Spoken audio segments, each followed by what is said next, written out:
spiritual favor with God. Do you have favor with God this morning? All this means is that you're in good relationship with God through Jesus. Secondly, mental. How's your mental health? You see, this is men's mental health, by the way. I don't put too much emphasis on it, but it is important. You know why mental health for men has come up?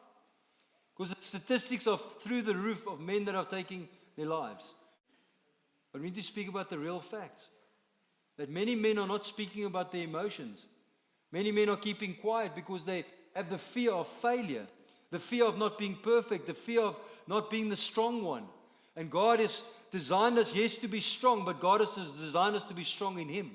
That's why Paul says, I boast in my weaknesses. That's why Paul says, when I'm weak, you are strong.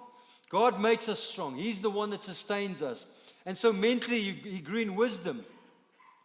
Are you growing in wisdom? Are you growing mentally strong? Are you wise? Wisdom is taking the knowledge that you have and applying it in the right way. Godly wisdom, God will show you things that you don't even know. God will show you things that you never even studied. God will show you things about life that you never knew before. God will give you wisdom with your children, with your marriage, with your finances. There's wisdom for everything in the Bible. And God will show you all of this. Are you growing in wisdom?